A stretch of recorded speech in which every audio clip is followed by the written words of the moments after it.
বা এসে গেছে এবং আমরা তা নিয়ে আতঙ্কে আছি, এটাই হচ্ছে খৌফ। এই ভয় অর্থনৈতিক, সামাজিক, প্রাকৃতিক বা মানব সৃষ্ট দুর্যোগ অথবা পারিবারিক সমস্যা, অসুস্থতার ভয় ইত্যাদি যে কোনো বিপদের ভয় হতে পারে। এই আতঙ্কে থাকাটা হচ্ছে খৌফ এবং এটা একটা পরীক্ষা, দারিদ্র্য ও ক্ষুধার কষ্টের পরীক্ষা। আরেকটি পরীক্ষা হচ্ছে ক্ষুধার কষ্ট। মানুষ অভাব, অনটন বা দারিদ্রতার ফলে যত রকমের কষ্ট করে তার মধ্যে সবচেয়ে কঠিন হলো ক্ষুধার কষ্ট। ক্ষুধার কষ্ট থেকে বাঁচার জন্য বা পেটের দায়ে মানুষ সবকিছু করতে পারে। একজন দিনমজুরের মাথায় সারাদিন একটা চিন্তাই ঘোরে, কালকে সে খাবার কেনার মতো যথেষ্ট টাকা আয় করতে পারবে কি না। একজন চাকরিজীবী সবসময় দুশ্চিন্তা থাকে, আমি মারা গেলে আমার ছেলে মেয়েরা খেয়ে পরে বাঁচতে পারবে তো। ব্যবসায়ীর মাথায় চিন্তা থাকে, ব্যবসায় কতটা লোকসান হলে পথে বসতে হবে। খাবার কেনার মতো যথেষ্ট টাকা থাকবে কিনা এই ভয়টা এতই কঠিন ভয় যে 13 থেকে 17 বছর বয়সীদের উপর গবেষণা চালিয়ে দেখা গেছে ক্ষুধার কষ্টের ভয় তাদের মধ্যে মানসিক সমস্যা জন্ম দেওয়ার একটা অন্যতম কারণ। যে সমস্ত পরিবারের উঠতি বয়সী যুবক যুবতীরা ক্ষুধার কষ্ট করে, 3 বেলা খাবার জোগাড় করতে গিয়ে বাবা মার কঠিন সংগ্রাম দেখে মাঝে মধ্যেই 2-1 বেলা না খেয়ে ক্ষুধার কষ্টে দিন বা রাত পার করে, তাদের মনের মধ্যে ক্ষুধার কষ্টের ভয় ঢুকে যায়। এই ভয় থেকে একসময় তাদের মধ্যে অস্থিরতা এবং নানা ধরনের মানসিক ব্যাধি দেখা দেয়। যারা জীবনে একসময় অনেক অভাব পার করেছেন, ক্ষুধার কষ্ট সহ্য করেছেন, তারা যখন একসময় সচ্ছল হন তখনও তাদের অনেকের ভেতর আবারও অভাবের জীবনে ফিরে যাওয়ার আতঙ্ক কাজ করে। ক্ষুধার কষ্ট, অভাবের জীবনের ভয় তাদেরকে সারা জীবন তাড়িয়ে বেড়ায়। ভয় এবং ক্ষুধা এই দুটির মধ্যে একটি কমন ব্যাপার হলো অনিশ্চয়তা। মানুষ সবসময় নিশ্চয়তা অর্জন করতে চায়, মানুষ কিছুতেই অনিশ্চয়তা সহ্য করতে পারে না। সবসময় চেষ্টা করে কিভাবে বেতনের নিশ্চয়তা, সোশ্যাল স্ট্যাটাসের নিশ্চয়তা, ভাড়া বাড়ি ছেড়ে নিজের বাড়ির নিশ্চয়তা, রাস্তায় নিরাপদে চলার জন্য নিজের গাড়ির নিশ্চয়তা অর্জন করতে চায়। মানুষের মস্তিষ্ক এমনভাবে তৈরি হয়েছে যে তা অনিশ্চয়তা সহ্য করতে পারে না। কোনো অনিশ্চয়তা তৈরি হতে যাচ্ছে, যখনই মস্তিষ্ক এটা উপলব্ধি করে সাথে সাথে সেটি সতর্ক অবস্থায় চলে যায়। তখন অন্য সব চিন্তা বাদ দিয়ে সেই অনিশ্চয়তা কিভাবে দূর করা যায় তা নিয়ে মস্তিষ্ক ব্যস্ত হয়ে পড়ে। মানুষের মস্তিষ্ক হচ্ছে একটা বিরাট জটিল যন্ত্র, যার একটা মূল কাজ হচ্ছে সামনে কি হতে যাচ্ছে তা আগে থেকেই ঠিক করে রাখা। সম্পদ, জীবন, পণ্য, ফল, ফসল হারানোর পরীক্ষা। আমাদের বাবা মা, ভাই বোন, সন্তান, আত্মীয় স্বজন, বন্ধু বান্ধব ইত্যাদি নানা সম্পর্কে মানুষ মৃত্যুবরণ করবে, এটাই স্বাভাবিক। মাঝে মাঝে কারো মৃত্যু হয়তো অল্প বয়সে হয়ে যায়, কারো হয়তো দুর্ঘটনায় মৃত্যু হয়। আমরা তখন বলি কপাল খারাপ, অকাল মৃত্যু, অপমৃত্যু ইত্যাদি। ইসলামের দৃষ্টিতে কোনো অকাল মৃত্যু বা অপমৃত্যু বলে কিছু নেই। ঠিক যে সময় কারো মৃত্যু হওয়ার কথা তখনই তার মৃত্যু হয়, একটু আগে না, একটু পরেও না। কারো অপমৃত্যু হয় না, বরং মুমিন অবস্থায় দুর্ঘটনায় মারা গেলে সে শহীদ হয়। মুমিনের জীবনে সম্পদ, ফল, ফসল হারানোর মধ্যে দিয়ে পরীক্ষা আসে। কেউ ঋণে জর্জরিত হয়ে যায়, কেউ দেউলিয়া হয়ে যায়। অতিবৃষ্টি, অনাবৃষ্টি, খরা, বন্যায় ফসল ধ্বংস হয়ে যাবে। নদীর পাড় ভেঙে বাড়ি, জমি নদীতে বিলীন হয়ে যায়। এগুলো সবই আল্লাহর পক্ষ থেকে পরীক্ষা। ধন সম্পদ ও সন্তান সন্ততির প্রাচুর্যের পরীক্ষা। আল্লাহ তাআলা মানুষকে শুধু অভাব, অনটন আর বিপদ আপদ দিয়ে পরীক্ষা করেন না, বরং কখনো কখনো সম্পদের প্রাচুর্য, সুখ শান্তি এবং সন্তানের প্রাচুর্য দান করার মাধ্যমে পরীক্ষা করেন। যেমন আল্লাহ তাআলা বলেন, وَنَبْلُوكُم بِالشَّرِّ وَالْخَيْرِ فِتْنَةً وَإِلَيْنَا تُرْجَعُونَ। আমি তোমাদেরকে পরীক্ষা স্বরূপ মন্দ এবং ভালো দ্বারা পরীক্ষা করি, আর আমার কাছেই হবে তোমাদের প্রত্যাবর্তন। অন্যত্র তিনি বলেন, وَاعْلَمُوا أَنَّمَا أَمْوَالُكُمْ وَأَوْلَادُكُمْ فِتْنَةٌ وَأَنَّ اللَّهَ عِندَهُ أَجْرٌ عَظِيمٌ। জেনে রেখো তোমাদের ধন সম্পদ এবং সন্তান সন্ততি হলো পরীক্ষা স্বরূপ। বস্তুত আল্লাহর কাছে আছে মহাপুরস্কার। মানুষকে কেন আল্লাহ তাআলা পরীক্ষা করেন? আল্লাহ তাআলা মানুষকে নানা মাধ্যমে পরীক্ষা করে দেখেন, কিন্তু প্রশ্ন হলো আল্লাহ তাআলা মানুষকে কেন এইসব পরীক্ষায় ফেলেন? অনেকে বলেন সৃষ্টিকর্তা বলতে কিছু নেই, যদি থাকতেন তাহলে তিনি মানুষকে কষ্ট না দিয়ে সাহায্য করতেন। আসলে আল্লাহ তাআলা মানুষকে কেন পরীক্ষা করেন, এই পরীক্ষা দ্বারা তার কি উদ্দেশ্য এবং পরীক্ষা করার অন্তরালে কি হিকমত আছে, এই প্রসঙ্গে তিনি নিজেই বলেছেন, الذي خلق الموت والحياة ليبلوكم أيكم أحسن عملا وهو العزيز الغفور। যিনি জীবন ও মৃত্যু সৃষ্টি করেছেন তোমাদের পরীক্ষা করার জন্য যে কে তোমাদের মধ্যে সৎকর্মশীল, তিনি তো মহাপরাক্রমশালী, ক্ষমাশীল। কুরআনুল কারীমের বর্ণনা থেকে জানা যায় আল্লাহ তাআলা মানুষকে কয়েকটি কারণে পরীক্ষা করেন। যেমন মানুষের স্বরূপ প্রকাশ। আল্লাহ তাআলা মানুষের প্রকৃত স্বরূপ যাচাই করার জন্য বিভিন্নভাবে পরীক্ষা করেন।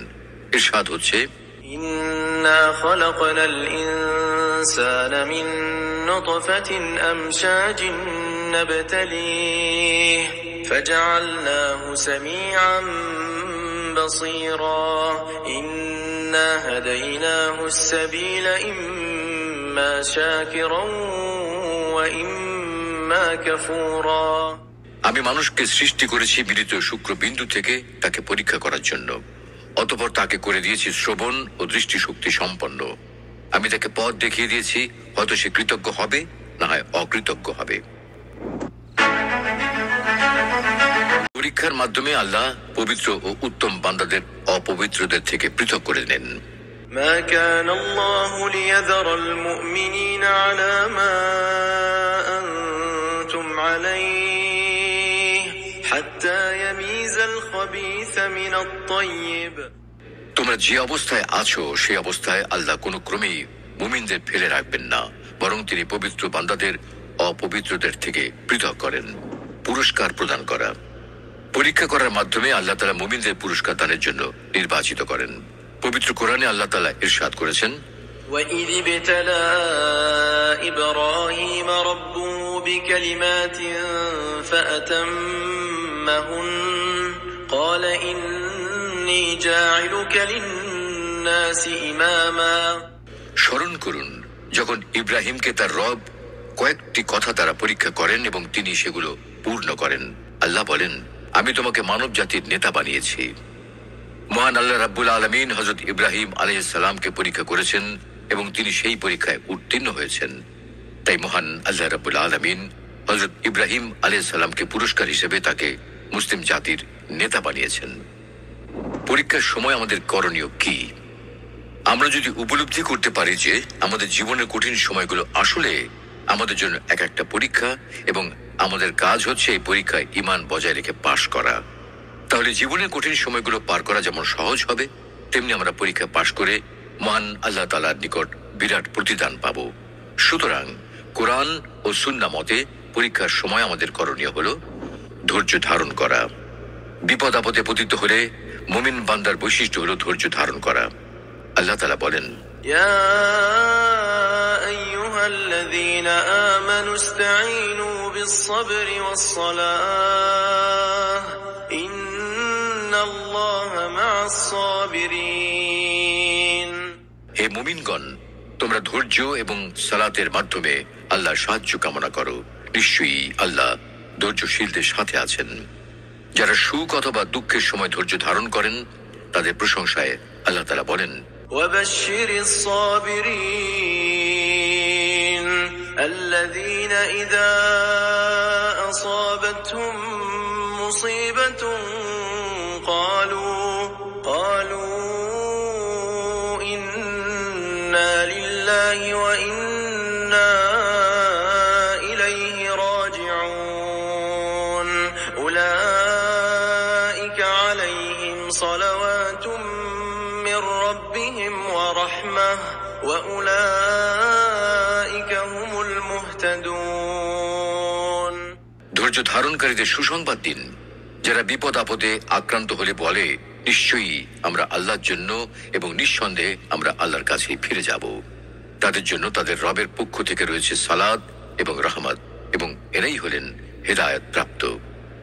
যারা বিপদ আপদে নিজেদের মনকে এই বলে সান্ত্বনা দেয় যে এটা করা মহান আল্লাহরই অধিকার, তাদের এই উক্তির কারণে আল্লাহ তাআলা তাদের উপর দয়া ও অনুগ্রহ অবতীর্ণ করেন। দোয়া করা। উম্মু সালামা রাদিয়াল্লাহু আনহা থেকে বর্ণিত, তিনি বলেন, আমি রাসূলুল্লাহ সাল্লাল্লাহু আলাইহি ওয়াসাল্লামকে বলতে শুনেছি, কোন মুসলিমের উপর বালা মুসিবত আসে, তখন সে যদি বলে আল্লাহ যা হুকুম করেছেন তাই হয়েছে, ইন্না লিল্লাহি ওয়া ইন্না ইলাইহি রাজিউন, এবং এই দোয়া পাঠ করে আল্লাহুম্মা আজুরনি ফি মুসিবাতি ওয়া আখলিফ লি খায়রাম মিনহা, অর্থাৎ হে আল্লাহ, আমাকে আমার মুসিবতের সওয়াব দান করুন এবং এর বিনিময়ে এর চেয়ে উত্তম কিছু দান করুন। তাহলে আল্লাহ তাকে এর চেয়ে উত্তম বস্তু দান করে থাকেন। উম্মু সালামা রাদিয়াল্লাহু আনহা বলেন, আমার স্বামী আবু সালামা ইন্তেকাল করেন, তখন আমি এই দোয়াগুলো পাঠ করলাম। এরপর মহান আল্লাহ আমাকে আবু সালামার স্থলে রাসূলুল্লাহ সাল্লাল্লাহু আলাইহি ওয়াসাল্লামের মতো স্বামী দান করেছেন। আল্লাহ তাআলা আমাদেরকে বিপদ আপদ ও পরীক্ষার সময় ধৈর্য, সালাত এবং দোয়ার মাধ্যমে তার সাহায্য কামনা করার তৌফিক দান করুন, আমিন। পাতায় যখন 2124 সাল, আমাদের প্রায় প্রত্যেকের দেহ তখন মাটির নিচে, অস্তিত্ব তখন রূহের জগতে। ইতিমধ্যে ফেলে যাওয়া আমাদের সেই সুন্দর বাড়িটা হয়তো পরবর্তী প্রজন্ম ভোগ করছে। পছন্দের কাপড়গুলো ব্যাকডেটেড হয়ে গেছে। শখের গাড়িটা হয়তো অন্য কেউ চালাচ্ছে, আর আমায় খুব কম জনই স্মরণে রেখেছে, হয়তো কেউ ভাবেও না। হাতে তাতে সময় নেই, যাদের জন্য এত কিছু করতে করতে নিজের জীবনটাই শেষ করে দিয়েছিলাম। আচ্ছা, বাস্তবতার এই জীবনে আপনি আপনার দাদাকে কতবার স্মরণ করেন? আপনার দাদির কথা আপনি কখনো কি আপনার মনে পড়ে?